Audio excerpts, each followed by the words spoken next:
I literally believe in my core that every day I'm changing the world. Yeah, that doesn't mean that all of a sudden the world's going to change because of me, but maybe a conversation that you and I have inspires you to go on to this unbelievable idea that creates something that does change the world.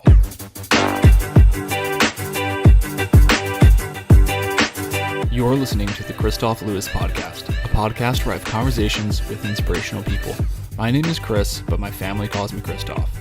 My goal is to have as many conversations as possible with people who have forged their own path by pursuing their dreams, making them a reality, all the while emitting positivity and sharing this knowledge with others. I seek these people out and share this information with you, proving to the world that you can do what makes you happy and do what you want for a living while being a good human being. We'll talk about careers, but we'll also cover any story that inspires. Let's do this while helping each other. Thanks for listening. I'm happy you're here.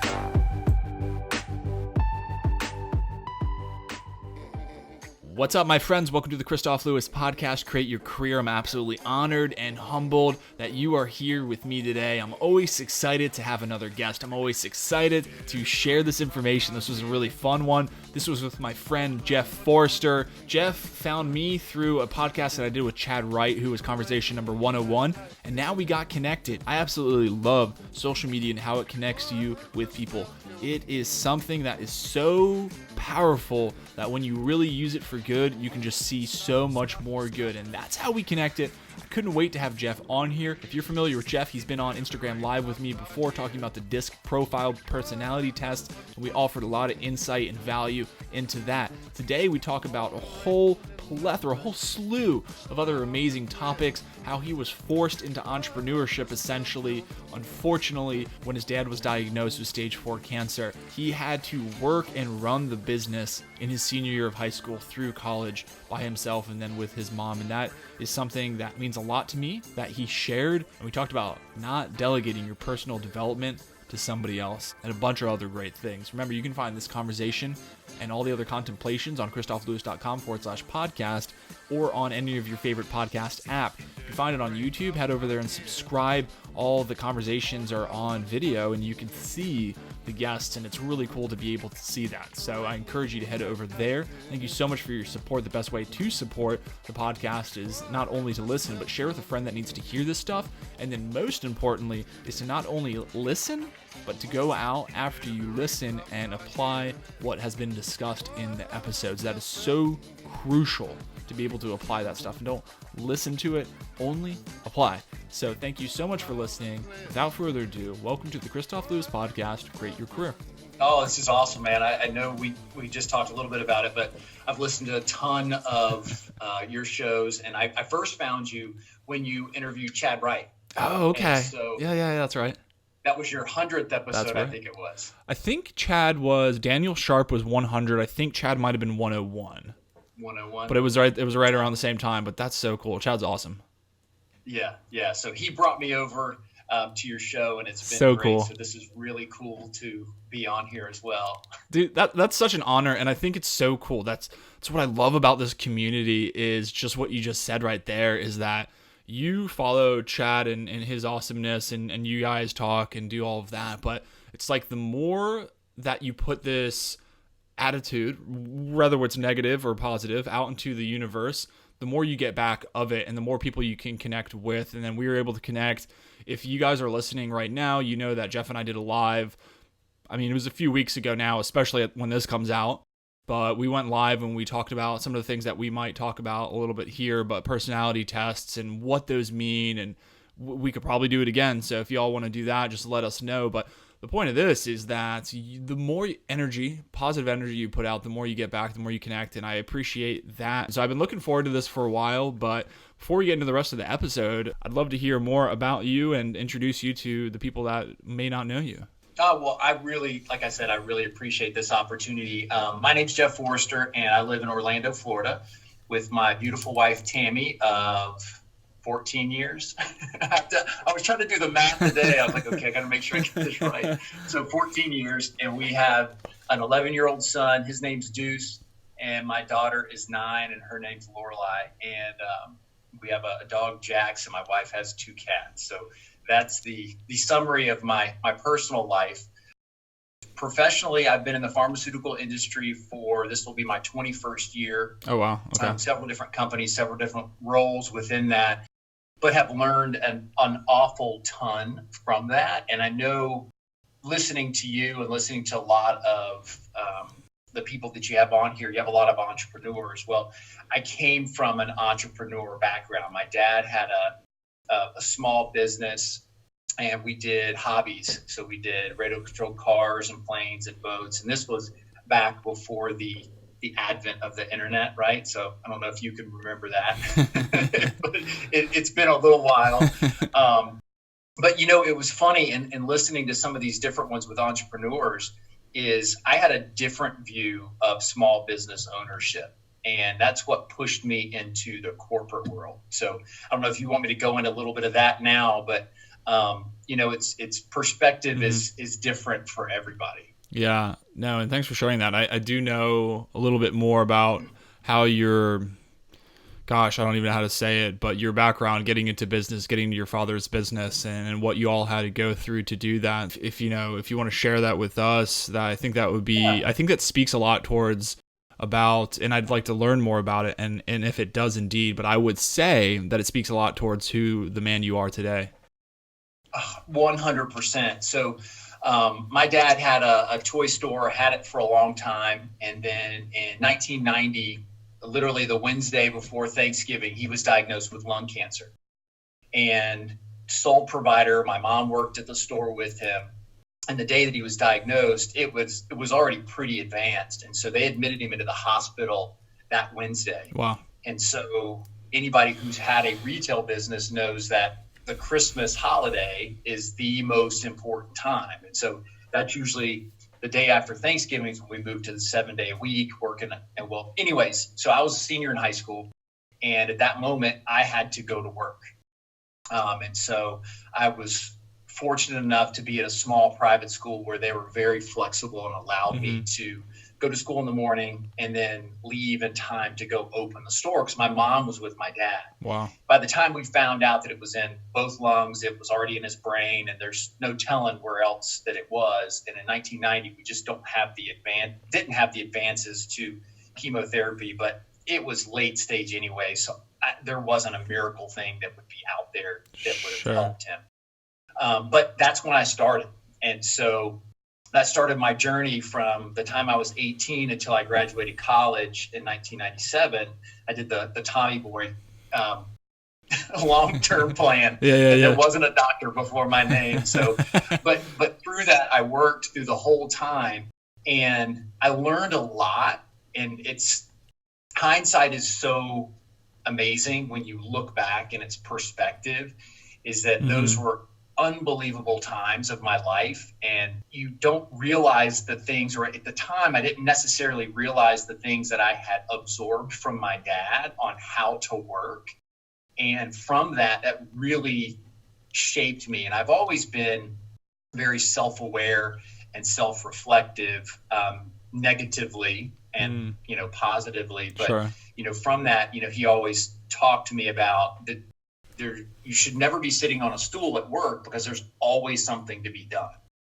And so in a retail store, there 100% is always something to be done. And then one of the other critical lessons that he taught me is the person standing in front of you, getting ready to hand you money, is the most important person in your business at that time.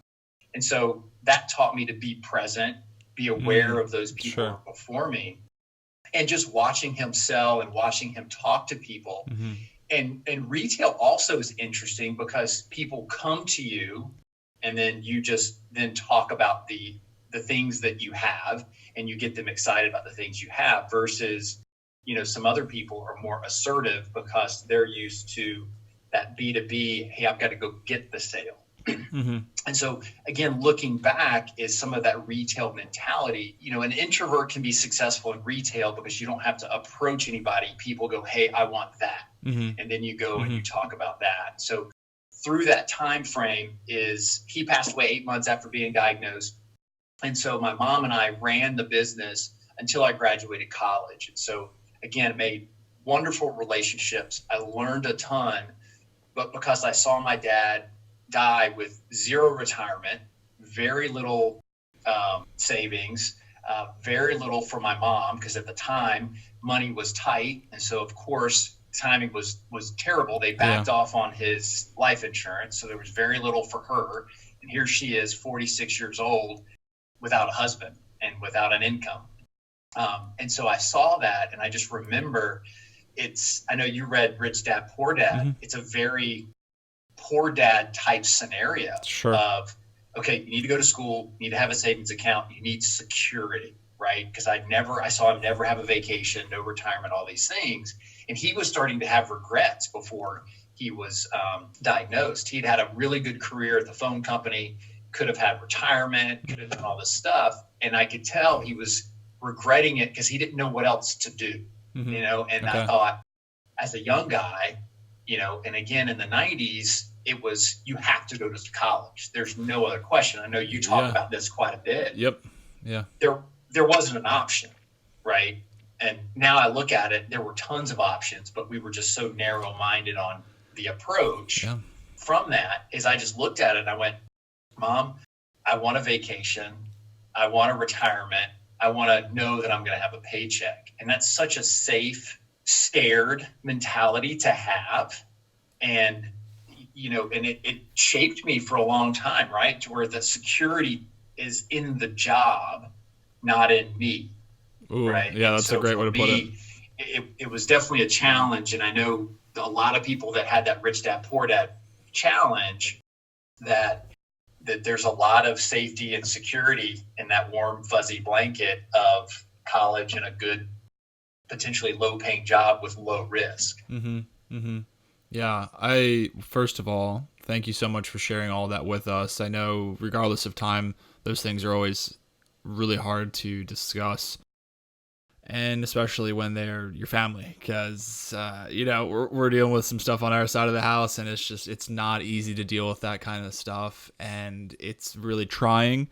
I think I see it as you practice or you preach all this kind of mentality and strength, but when it happens to you and it happens so close to you, it can be hard to do that. So to see you step up as a senior in high school, mind you, and to take over that business, be able to juggle both school and do that and help your family out is incredible. Just flat incredible to me. I actually didn't know that until more recently. And I think that by that, like, trial by fire, kind of by like being forced into the fire, just really forges who you are. And like we said in the beginning, like, I think that was a huge contributing factor into the man you are today, and you definitely solidified that with the story of what you just gave us. So that's tough, and I can see a lot of the Rich Dad, Poor Dad, what you said in there. Oh yeah. The security, and I just finished his quadrant book, Rich Dad's Cash Flow Quadrant, and there's a lot of similarities, obviously, and a lot of things that that you said. The people think it's, quote unquote, think it's the safe route. But then again, even though they have the schooling, they might not have the savings, they don't have the retirement, and it's almost this illusion of a safety net when in actuality it may not be a safety net. So without getting too far sidetracked into a financial podcast, it is relevant though, because like we agree on, it's this holistic approach of, okay, you subscribe to a growth mindset, and I've been pushing it a little bit more lately, and it is influenced by the books I'm reading, but it's not only this growth mindset of, hey, I want to become better, how do I become better, but I also believe that finances are involved in that, and they do matter, and you have to take care of your family, and look at the stresses that Jeff just pointed out here that his family had to endure because of that lack of financial planning. So it is really difficult, but you stepped in, you did awesome, clearly, to be able to do that all the way through college, and you guys kept that store open for quite a while, right? Yeah, we did, and we made the decision when we got towards the end. We tried to sell it, but there just wasn't any value. Sure. So we were like, let's just close the doors. We worked too hard for the name just to give it away to somebody, and so we would rather put it at rest than just to give it away. Sure. So we decided to do that. And while you were talking with the illusion, it's so funny that just over the last 2 years, I've started reading, and really more recently, a lot about Stoic philosophers. Okay. And I wish I would have found some of that information back then, because through that, I didn't make a lot of money, Mm-hmm. and I had a low self-esteem. And so for me, I projected that happiness comes with things. Yeah. And so I resented not having things and not having a college lifestyle Mm-hmm. because I worked all the time. And I look back, and it's the immaturity, but I mean, I had that same philosophy deep into my 30s, that I resented not having a college life. But I look now, Wow. the lessons Yeah. that I learned were just invaluable. So if when we look back, that we shouldn't resent, we should embrace what we went through, because it does shape us who we Mm-hmm. are.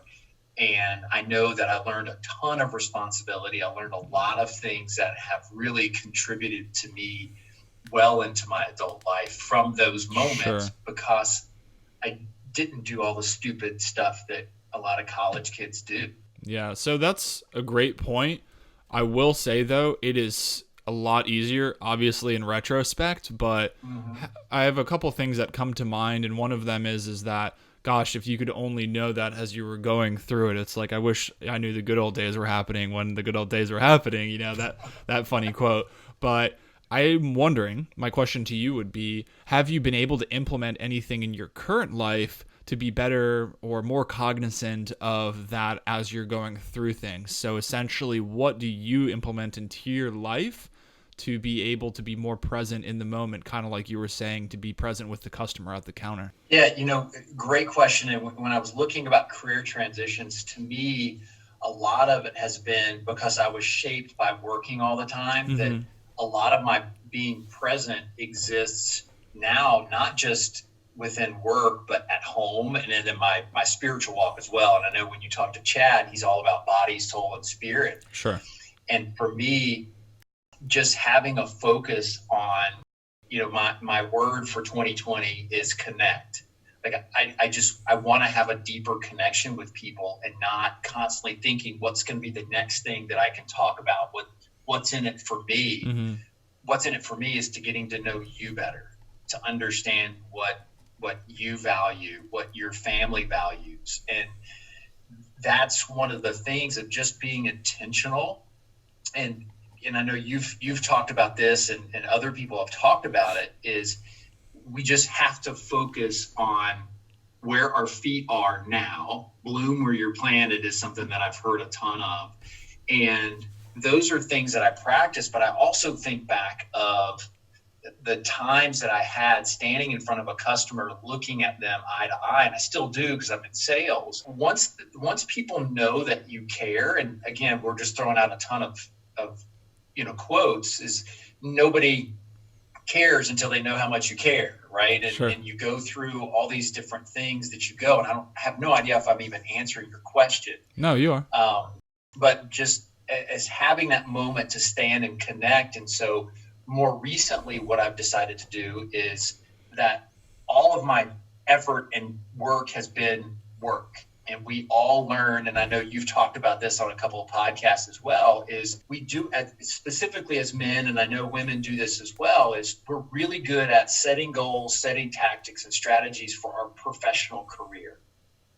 If you had me sit down and talk to you about my territory, I could explain it, bar none, top to bottom, key customers, what am I going to do? What do I need to do? And how often do I need to do it? Well, I started thinking, and I'm big on knowing your weaknesses, because so many people just try to leverage their strengths, but their weaknesses is what ends up bringing them down. It's the Achilles heel type philosophy. And so I shifted and I said, okay, I need to keep my focus here, but have I ever set goals, strategy, and tactics on running my family? And I'd never done it. Mm-hmm. And so for me to be present, I sat down and I used my goal tracking sheet to what's my goal as a family man. Yeah. And I built strategies and I built tactics with timelines to hold myself accountable to those things, because we can't just always be present and focus on driving our professional life, because like for me, they're not going to put pharmaceutical sales, they're not going to put, professional coach, they're not going to put podcaster on your tombstone. least we hope not, right? I want to put loving husband, father, and brother and son. That's the stuff that I want. And so for me, the big lesson that I learned there is not only be present in front of your customer, but I, in essence, grew up without a dad because he worked 9 to 9 every day. And I always told myself I would never do that. That's why I went into the corporate world. Well, I was working probably from 7 to 7, or 7 to 8, or I was on the road from, Monday to Thursday because I needed to work. And I started to realize work's also a fantastic distraction to things that are going on up here. Yep. If I focus on work, I don't have to deal with my brain and all the ruminating thoughts that I have going through. That's a scary good point, man. That's a scary good point.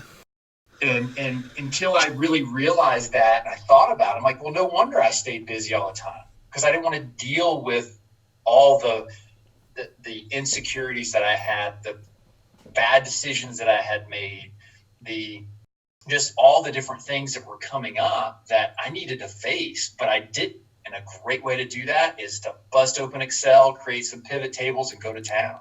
Yeah, man.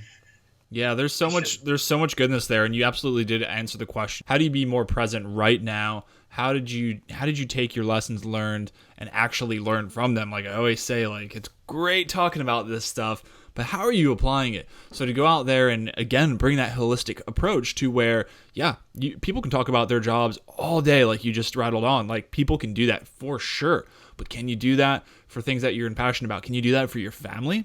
And it's awesome that you bring that up, because one of the things that I've been trying to do lately is be better for my family, for my wife. And for me as a new dad with an almost 1-year-old now, it's and it's crazy saying that out loud, by the way, but for being a new dad and trying to figure out, how do I continue to be a good husband? How do I be a better husband?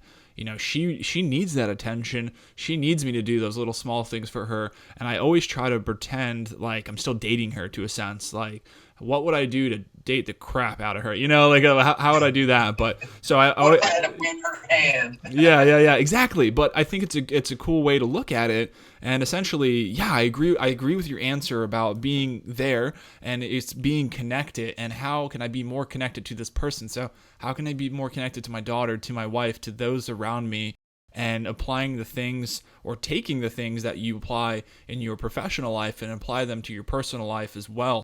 And I love what you said about being distracted by your day job. Like, I really like that.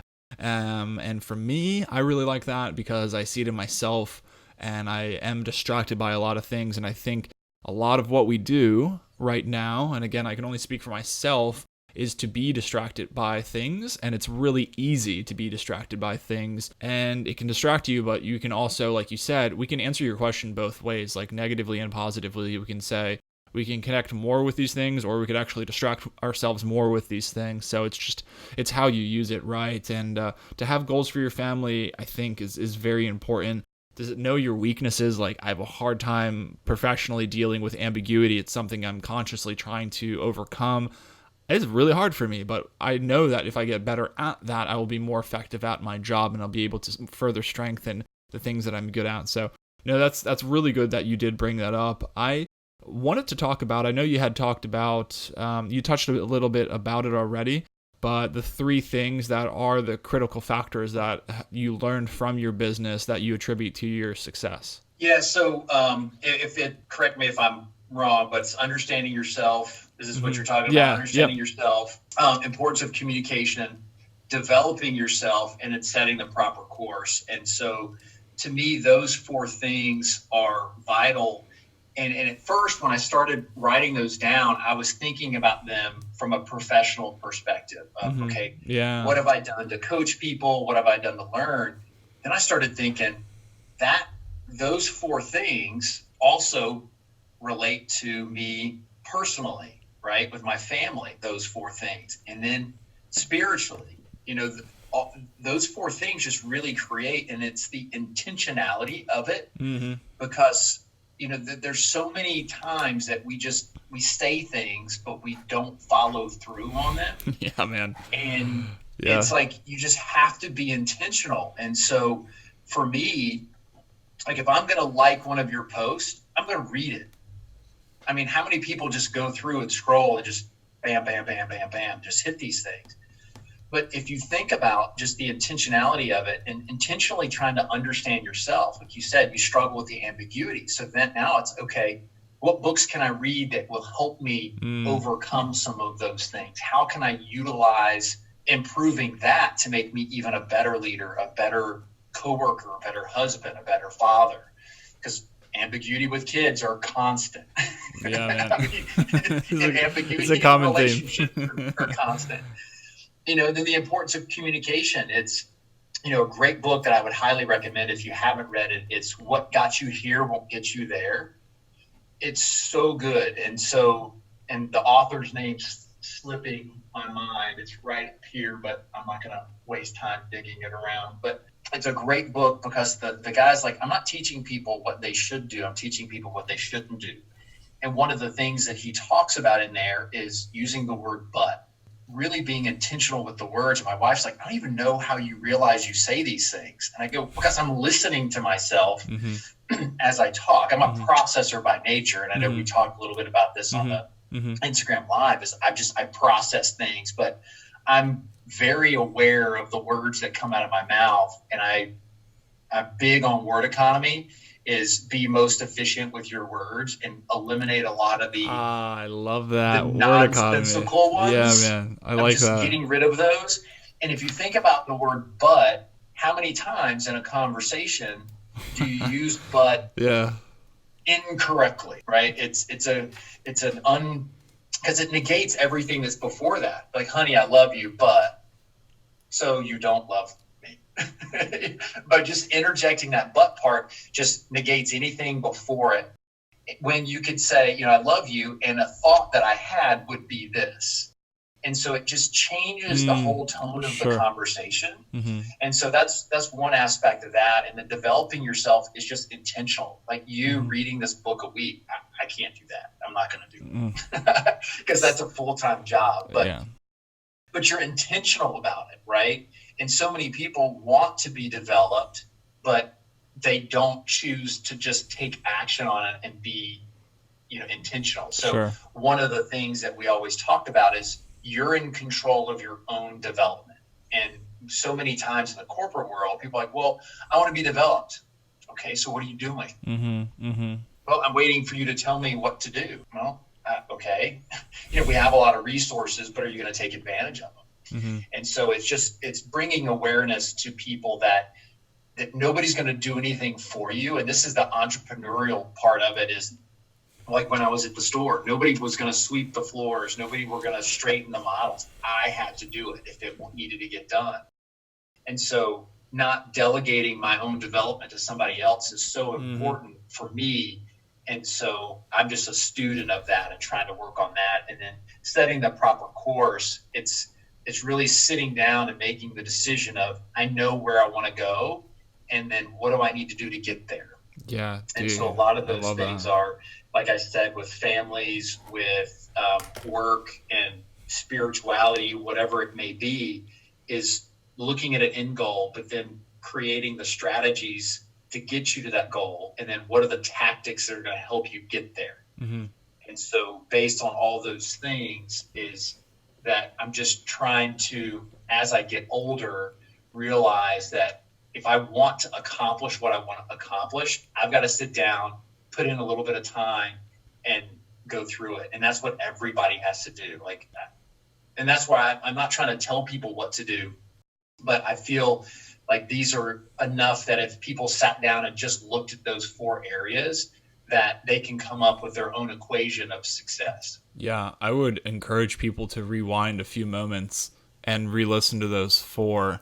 I thought it was 3, but those 4 are really good. I think that's really good, and I can't wait to go back, as I always say, and re-listen to this as I edit it, and then I listen to it again. And I do listen to myself as I'm talking, and I also listen to myself very, very, very, very detailed when I edit to be able to, like I said, or like you said, have this word economy. You said word economy.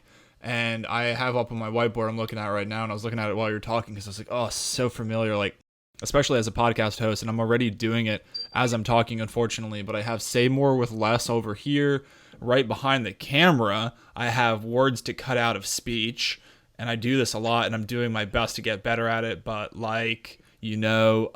so, and I'm sure butts in there as well, like you were saying. So I have all these things right here that are just not necessary, and I'm doing my best to get better at them. But I know I have got better at them, and it's not easy. I'll tell you, as a podcast host that talks to people, to be able to analyze yourself as you're talking is something that I've only recently begun to get decent at, and I have a lot of work to do. But I would encourage people to practice this word economy, to say more with less. Even professionally speaking, I'll write an email out and I'm like, how can I make this shorter? How can I make this more to the point? So again, see, I said so I'm trying to be cognizant of that, but it's a work in progress. That's the first step, is you're aware of it. It is so much true. It's so very true. So that's something that I'm working on, and I'm very appreciative of you sharing that with us.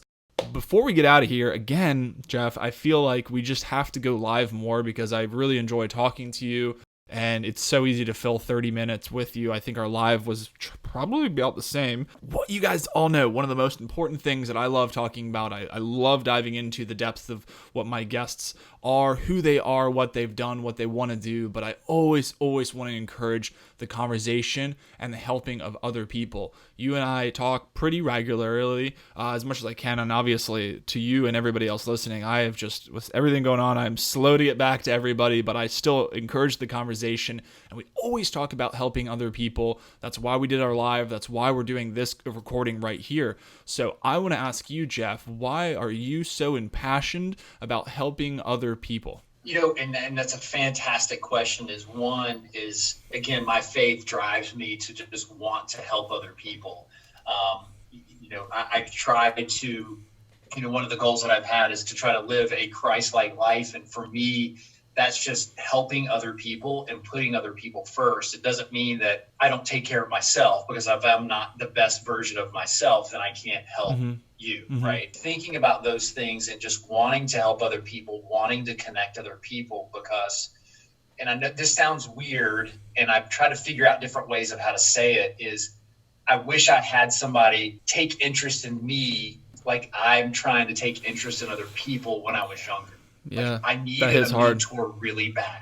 I needed somebody to say, look, those are bad decisions, because we all assume that we all know what's right or wrong. But then all of a sudden, as we get older and you start seeing a lot of people making gray decisions, that gray becomes dark pretty fast if you're not careful. And so for me, I just want to help people.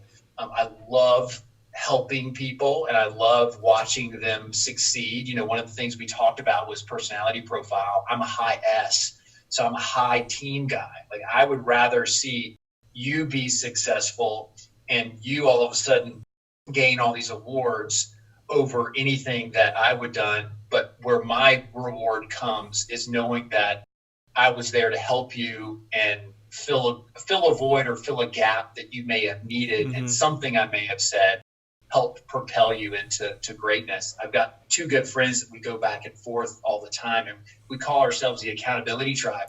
And so at the beginning of the year, my phrase is, I'm changing the world.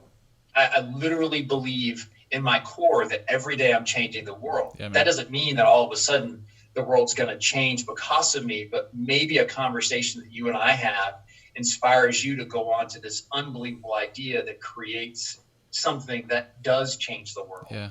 So for me, of just getting it at the micro level is just, the more I can help people, the better the world gets. Yeah. And the more I can spread positivity and lift other people up, the better the world gets. I mean, there's no downside to being positive. No, man. That's just, it aligns so much with me, and I love that. And I've said it before. And when I first started saying it, I was like, gosh, I might sound crazy, but I was like, hold on a second. Like, do you believe this? The answer is yes. Undoubtedly, yes. I do believe with the smallest effect, the smallest change. I mean, if everybody had the thought that, oh, what I do doesn't really impact the world, and there's no way that little old me could change the world, but if everybody thought that, we most definitely wouldn't be able to cause this great positive change in the world. The more conversations that we have like this, and the more encouraging we do to have the conversations with each other and to encourage people further that the small things that you do change the world, then absolutely we will. And I firmly believe that just as much as you do, through and absolutely through. I believe it, and I would not be doing this if I didn't believe that. And I know you wouldn't be doing what you do if you didn't believe it through and through, because there's just no way. There's no way I could be doing this for as long as I have and as much as I do it and as often as I do it if I didn't care about it that much, because there are so many days when I just don't want to do this because there's like things that need to get done, and it's not easy. So that's Think of the reach that you have, like those times that you put that map up and you've got a map over your shoulder. Yeah.